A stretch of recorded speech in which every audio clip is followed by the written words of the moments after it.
안녕하세요. 맥케인의 지혜투자클럽입니다. 셀트리온 3분기 실적 발표 이후에 기관들의 이제 2분기와 마찬가지로 리포트가 많이 좀 쏟아졌습니다. 장 초반에 이제 19만원대 초반대 주가를 유지를 못하고 일단 보합권 정도로 이제 내려왔는데요. 미국에는 하이자가 있다면 한국에는 셀트리온이 있습니다. 내일의 투자 전략까지 한번 살펴보도록 하겠습니다. 항상 이제 리포터가 이제 실적 발표되면 특히 이제 커버리지를 하고 있는 증권사 같은 경우에는 실적에 대해서 비율을 하면서 목표가를 조정한다든지 목표가를 상향한다든지 여러 의견들을 내지요. 흥국증권에서는 이 정제 과정에서의 수율, 보통 이제 셀트리온 같이 이렇게 바이오 시밀러를 하는 회사들 같은 경우는 이제 세포주를 냉동해 가지고 이걸 이제 녹여 가지고 소규모 이제 배양 공정을 하면서 대규모 이제 생산까지 가면서 여러 공정을 마치 이제 메모리 반도체 이렇게 생산 과정을 하듯이 대규모 이제 생산 설비에서 이렇게 만들어내는데요. 이런 또 수율과 공정 개선이 장기적으로는 경쟁력이 상당히 중요한 부분을 이 CMO라든지 CMDO 어떤 사업에서 계속 이야기하고 있는데, 셀트리온도 오랫동안 이렇게 생산 과정을 거쳤기 때문에요. 이런 공정 개선을 통해서 일수 단축이라든지 이런 원가 효율화 노력들을 계속적으로 이제 실적으로 증명되고 있어요. 그래서 상대적으로 이런 어떤 원가의 어떤 경쟁력을 갖추면서 장기적으로 실적단을 유지하는 어떤 전략들을 계속 이제 펼쳐 나가고 있습니다. 그래서 이거는 단기적으로만 끝나는 것이 아니라 장기적으로 계속 이제 영향을 미칠 수 있는 거죠. 그래서 3분기에 영향을 미치는 가장 중요한 게 이제 램시마 쪽이라고 봐야 되겠죠. 미국 쪽에서는 인플렉트라. 그래서 램시마가 2분기 1분기에서 2분기 좀 줄었는데 3분기에 보시게 되면 이 전분기 대비해서 많이 좀 증가되어 있는 흐름들을 보여주고 있죠. 그래서 램시마가 지금 하드 캐리를 하는 모습이었고요. 그 다음에 이제 호주마가 의외로 지금 트룩시마보다 3분기에 실적도 좀 좋았고요. CTP16 같은 경우는 이제 베그젤마입니다. 베그젤마 같은 경우에는 꾸준히 1분기부터 물량들이 지금 계속 이제 나가고 있다, 이렇게 봐야 되겠죠. 그리고 이제 진단키트 관련되는 부분은 헬스케어 쪽으로 이제 법인 매각으로 이 부분들이 빠져나가면서 이 관련된 어떤 이제 수익성에도 영향을 좀 준다, 이래 봐야 되겠죠. 그래서 3분기 매출액이 컨센서스를 상회했던 6,465, 그 다음 영업이익도 2138억 정도가 나오면서 컨센서스를 상회했어요. 앞서 말씀드렸던 미국의 이제 법인 매각 금액 1,000억 정도의 미실현 수익이 매출에 이제 반영되었던 부분들이 영향을 많이 줬다, 이렇게 이해를 하시면 될 것 같습니다. 그리고 이 영업이익이 별도 기준으로 보면 41.4%까지 올라가서 이 꾸준히 이제 이런 이제 원가 효율, 앞서 말씀드렸듯이 정제 과정에서 어떤 수율, 이 공정 개선, 역가 개선, 이런 것들이 이제 트룩시마라든지 램시마 쪽에서 계속 이제 가세를 하고 있다, 이렇게 봐야 됩니다.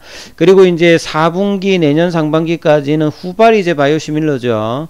이 3상을 대부분 하고 있는데 스텔라 관련되는 부분도 미국 FDA 심사 등록 준비와 함께 FDA 사전 미팅을 진행하고 있습니다. 그리고 올해 안에 이 액션 데이터가 있는 유플라이마의 이 허가 관련되는 부분 내년 7월 달 이제 판매를 목표로 하고 있죠. 그리고 이제 후발적으로 이제 기술 개발하는 ADC라든지 이중항체, 여기에 대한 어떤 부분까지도 계속 이제 반영이 되고 있죠. 흥국증권에 이어서 키움증권 같은 경우에도 이 3분기 관련되는 부분에서 미국 법인의 매각의 일회성 이해, 이 부분들 이야기하고 있고요. 신약 허가 기대감의 유효성이 여전히 일단 크다, 이렇게 보고 있어요. 그래서 유플라이마 관련되는 부분의 허가, 그 다음에 내년도에는 램시마 SC까지 미국의 허가 관련 어떤 기대감들이 실적들을 견인할 것이다. 그래서 2023년에 미국 어떤 출시 기대감이 여전히 있는 상태에서 이 셀트리온이 내년 상반기까지는 계속 이제 실적 부분들이 좋을 것이다, 이렇게 지금 판단을 하고 있죠. 그리고 NH 이제 투자증권에서도 여기는 목표가가 24만 원입니다. 지금 현재 이 하우스에서 이 유니버스에 넣어서 이제 커버를 하고 있는 증권사의 이제 최고 목표가들이 거의 한 30만 원 부근까지 있는데, 셀트리온 목표가들이 대부분 지금 20만 원대 중후반 이렇게 장기적으로 좀 잡혀져 있다. 이 부분도 기억을 해야 되겠죠. 자, 내년도 7월 1일에 미국 직판 출시를 목표로 하고 있는 유플라이마. 자, 연내 승인이 또 이제 주가에 또 영향을 미치겠죠. 그래서 직판이 많아지게 되면 비용을 뭐 우려하는 어떤 시장의 어떤 이야기들도 있었는데요. 그룹 전체 매출의 한 2% 정도로 추정되는데, 유통 마진 확보로 사실 직판을 하게 되면 원가율이 최소 10% 이상 개선이 되기 때문에 이 비용들이 크게 이렇게 문제되지 않고 오히려 수익성 개선에 장기적으로 더 도움이 된다, 이렇게 볼 수 있습니다.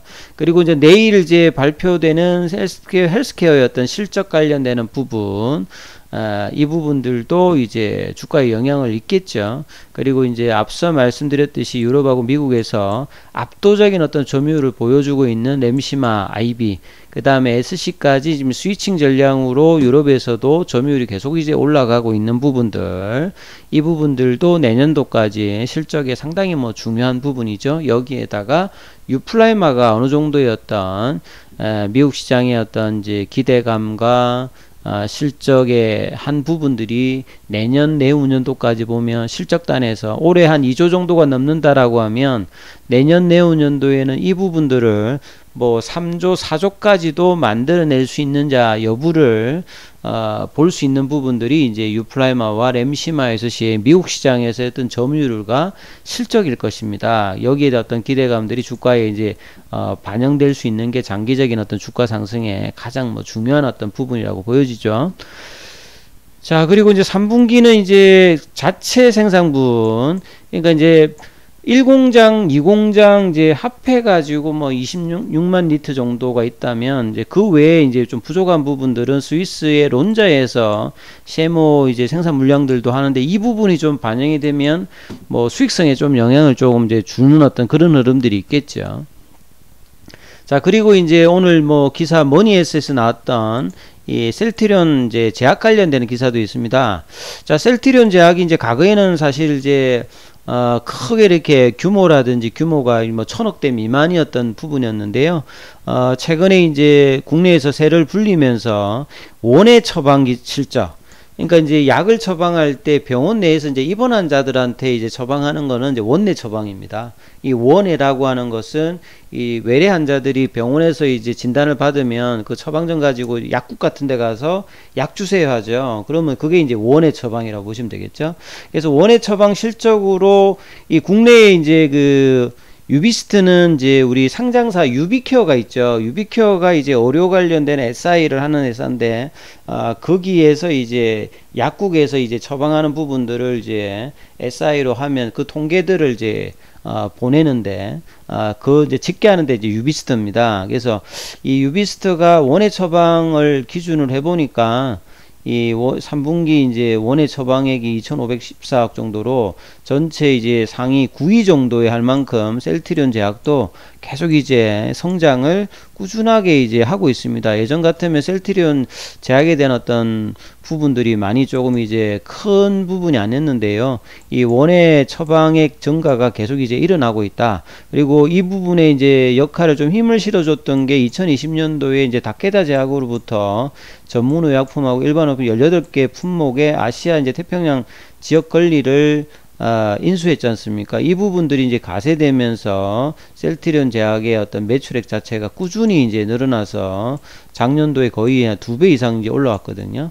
그래서 이제 기존의 케미칼 부분하고 시밀러 관련되는 부분까지도 계속 이제 가세되면서 셀트리온 제약이 계속 이제 좋아지고 있고요. 그 다음에 이제 매출액 20%를 차지하는 고덱스 같은 경우에도 건강보험 급여가 유지되었기 때문에 이런 어떤 불확실성도 해소가 되면서 꾸준히 이제 성장을 하고 있죠. 이런 부분들이 이제 향후에 셀트리온 헬스케어와 셀트리온 제약의 어떤 실적이나 이런 부분이 좋아질 때 이 합병 비율에도 영향을 주기 때문에, 합병을 하게 되면 제가 볼 때는 셀트리온 제약의 어떤 주가가 가장 좀 탄력적으로 움직일 수 있는 어떤 부분이다. 이 부분들도 좀 참고를 하셔야 될 것 같고요.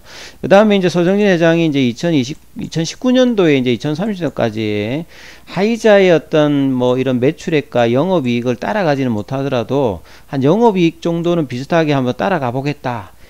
이런 어떤 부분 했는데, 제가 볼 때는 하이자 정도는 아직은 힘들 것 같고, 이 암젠 정도의 어떤 규모, 셀트리온이 30년까지 바이오시밀러 한 10개 정도로 갖춘다고 하면, 지금의 암젠이 이제 갖추는 이제 바이오시밀러 한 12개 정도 갖고 있는데, 그 정도 수준 되겠죠. 그렇다 하더라도 암젠이 지금 시가총액 자체가 200조 정도가 되니까요. 상당히 이 목표로 삼을 수 있는 어떤 타켓이겠죠. 그리고 하이자나 암젠이 이렇게 되기 위해서는 사실은 자체적인 역량으로만 그렇게 끌어올리는 게 아니라 반드시 M&A를 해야 됩니다. M&A를 해서 이런 어떤 이제 규모를 늘려야 되는 부분이겠죠. 이제 그러기 위해서는 합병 이후에 이제 지금까지 이제 벌어놨던 부분을 가지고 이제 대규모 이제 M&A 어떤 성장들이 이제 필요한 부분이 향후에 있겠죠. 그러기 위해서 이 캐시를 꾸준하게 좀 증가시키는 어떤 본업의 부분들이 필요한 거죠. 올해, 내년, 내후년 이런 부분들도 셀트리온 어떤 중장기 흐름에서 굉장히 좀 중요하다. 그렇게 보입니다. 그래서 2013년도에 이 유럽에서 램시마를 시작으로 미국에서는 2016년 그 뒤에 꾸준하게 허가를 받으면서 전체 지금 6개 정도의 품목 허가 제품을 지금 가지고 있죠. 이 부분들이 향후에 12개까지 늘어나고, 그러기 위해서 이제 지금 1공장, 2공장 지금 19만 리터 정도, 3공장, 4공장 늘어져서 장기적으로는 이것도 이제 한 60만 리터 정도까지 늘리는 모습들이 이제 2025년, 2030년도까지 셀트리온의 장기적인 어떤 목표들이겠죠. 자, 이런 부분들이 꾸준히 잘 되기 위해서 이제 올해, 내년, 내후년의 어떤 실적들이 중간 다리가 되어서 잘 이렇게 넘어갈 수 있는 이런 부분들이 좀 돼야 되겠죠. 그리고 이제 2025년도까지 11종의 이제 바이오시밀러를 이제 보유하고 2030년 2030 비전이 완성되기 위해서 꾸준히 이제 회사들이 ADC라든지 이중항체 이런 부분까지 노력을 하고 있다. 이제 주가만 이제 이 부분에 반응을 사실 좀 못하고 있는 부분들이 있는데요. 자, 오늘도 이제 아침에는 사실 중요했죠. 왜냐면 이제 조금 더 올라가게 되면 파라볼릭자가 이제 저항대가 이제 좀 바뀌는 어떤 국면이었는데, 아침에 이제 19만 이제 1,500원 정도까지 올라갔다가 19만원대 유지를 못하면서, 제가 이제 그 중심 가격이 지금 최근에 어떤 상승 흐름의 중심 가격은 18만 5천원이에요. 이게 절대로 깨져서는 안 돼요. 이게 안 깨지면서 윗단을 이제 커버하는 게 전체적으로는 19만 2천원대 어떤 가격들을 넘어가야 20만원대 이제 흐름들이 보이거든요. 그러니까 전체적으로 이제 최근 한 6개월 정도, 4개월 정도의 어떤 흐름에서 중요한 라인들이, 요 가격들입니다. 18만 5천원대, 그 다음에 19만 2천원대. 저번에 이제 10월 말에 이제 19만 4천원대까지 올라갔다가, 이번에는 21선에서 지금 안 무너지면서 지금 일단 하고 있는 것 자체는 조금 이제, 의미가 있습니다만, 수급상으로 보시게 되면 장중에 좀 누르는 또 흐름들이 오늘도 프로그램 쪽이 좀 나왔죠. 그리고 공매도 관련되는 부분들은, 전일보다 조금 이제 줄었는데, 자, 외국인들은 이틀 연속으로 소금에 좀 매도를 했고요. 기관들은 이제 3일 연속 매수를 해주면서 수급 상황에서는 이제 밸런스가 어느 정도 좀 있는 상태에서 2분기와 마찬가지로 3분기도 실적단이 나쁘지 않고, 근데 이제 목표가가 상향되는 어떤 이제 하우스는 아직 안 나왔는데요.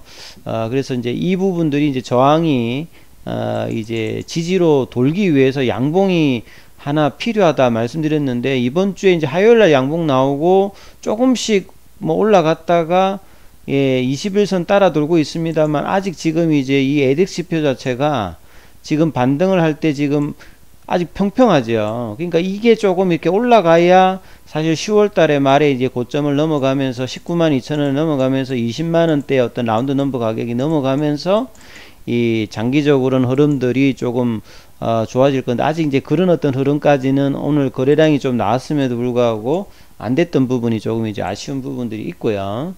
그래서 이 흐름들이 이제 내일 양봉으로 메꿔주느냐, 이 부분들을 좀 관심을 가지시면서 흐름 판단하시기 바라겠습니다. 여기까지 하겠습니다.